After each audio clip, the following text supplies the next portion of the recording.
नमस्कार दोस्तों, फिर से एक बार स्वागत है आपका भारत आइडिया में। तो दोस्तों आज हम बात करेंगे अरफा खानम शेरवानी के बारे में। वही अरफा खानम शेरवानी जो कि हमेशा हिंदुओं के खिलाफ जहर उगलती रहती हैं, या फिर हम कह सकते हैं कि हिंदुओं के खिलाफ जहर हगती रहती हैं। आपको जैसा कि याद होगा कि उत्तर प्रदेश के संभल में मुसलमानों द्वारा उपद्रव किया गया था, पुलिस पर हमले किए गए थे। तो उसी इकोसिस्टम में एक हिस्सा बनकर यह मुसलमानों को बचाने की कोशिश कर रही हैं और बीते 5-6 दिनों से लगातार हिंदुओं के खिलाफ जहर उगल रही हैं। उन्होंने ट्विटर पर ट्वीट करते हुए हिंदुओं के बारे में कहा कि हिंदू आपत्तिजनक शब्द बोलता है, उससे बात करना मुश्किल है, ये डिग्निटी की बात कर रही हैं, सिविल डिस्कशन की बात कर रही हैं। तो मोहतरमा, आपको बताना चाहूँगा कि इस देश में हिंदू मेजॉरिटी है और जब तक हिंदू समाज सेकुलर है और जिस दिन हिंदुओं के अंदर से ये सेकुलर पंथी का कीड़ा मर गया, तो मान करके लिख करके ले लीजिए मैडम, आप ट्विटर पर ट्वीट भी नहीं कर पाएंगी हिंदुओं के खिलाफ। हिंदू बेचारा अपने मंदिरों के लिए, अपने धर्म के लिए कोर्ट में लड़ाई करके हक मांगता है, लेकिन आप जैसे कट्टरपंथी लोग मुसलमानों को भड़काते हैं और सर तन से जुदा नारे लगवाते हैं, पुलिस पर हमला करवाते हैं, सुप्रीम कोर्ट के अगेंस्ट में वो एक्टिविटी करवाते हैं जो नहीं होनी चाहिए एक सभ्य समाज में। वैसे भी आप कैसे बात कर रही हैं? आपको तो बात करने का हक भी नहीं है, क्योंकि आप एक सच्ची मुसलमान भी नहीं हैं। क्योंकि आप ही के धर्म में कहा जाता है कि जो महिला हिजाब नहीं पहनती है वो सच्ची मुसलमान तो हो ही नहीं सकती। फिर आप कैसे मुसलमानों की हक की बात करती हैं?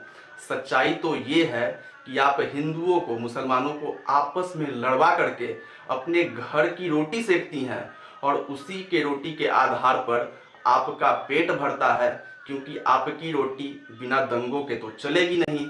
इसलिए आप युवा मुसलमानों को भड़काती हैं और खुद मजे से विदेशों में घूमती हैं, ट्विटर पर ट्वीट करती हैं। हिम्मत हो तो मुसलमानों के साथ जमीन पर उतरिए ना मैडम।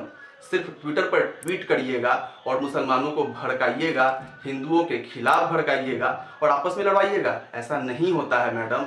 आपका ट्विटर अकाउंट अगर जाकर चेक किया जाए तो आप सिर्फ और सिर्फ हिंदुओं के खिलाफ जहर उगलती हैं। ऐसा कब तक चलेगा? इस देश में हिंदू 75% से अधिक है और जिस दिन हिंदुओं के अंदर से ये कीड़ा मर गया, आप बताइए, ट्वीट कर पाइएगा? आप बोलती हैं कि हिंदू असभ्य है। अगर असभ्य रहता ना मैडम तो आप ट्वीट भी नहीं कर पाती। इसलिए दंगों की राजनीति, भड़काने वाली राजनीति बंद करिए। आप बात करिए ना, बांग्लादेश में हिंदुओं का हाल देखिए क्या है। जो भी मुस्लिम देश हैं वहां पर माइनॉरिटी का हाल क्या है। क्या वही स्थिति आप भारत में चाहती हैं? तो मैडम ऐसा कभी नहीं होगा, क्योंकि जब तक इस देश में हिंदू है ये देश सहिष्णु रहेगा, यहाँ पर सभी लोग सुरक्षित रहेंगे। लेकिन ये बात भी मान लीजिए, ये मैं नहीं कह रहा हूँ, एक ट्रैक रिकॉर्ड कहता है कि जिस देश में कट्टरपंथियों की आबादी 30% से अधिक हो गई है, 30% से पार कर गई है, वो देश दंगों में, एक सिविल वॉर में चला गया है। आप इतिहास तो जानती ही होंगी। आप इतिहास के पन्नों में जा करके फैक्ट्स को खंगालिए और देखिए, फिर उसके बाद ट्वीट करिए।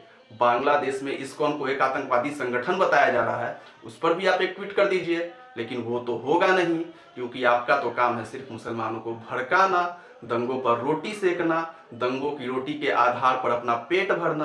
तो मैडम ऐसा नहीं होता है। उम्मीद करता हूँ कि आप समय के साथ सुधर जाइएगा और इस देश में आपस में लड़वाने की राजनीति न करके और एक सभ्य महिला बनकर हर पक्ष की बात करिएगा। तो दोस्तों इतना ही कहकर मैं अरफा खानून के खिलाफ जो भी शब्द मैंने बोले उसको मैं विराम देता हूं और उम्मीद करता हूं कि आपको ये वीडियो पसंद आया होगा। अगर आपको वीडियो पसंद आया होगा तो इस वीडियो को शेयर करिएगा, चैनल पर नए हैं तो सब्सक्राइब करिएगा, फॉलो करिएगा और वीडियो को लाइक भी करिएगा। तो चलिए दोस्तों, भारत माता की जय, वंदे मातरम।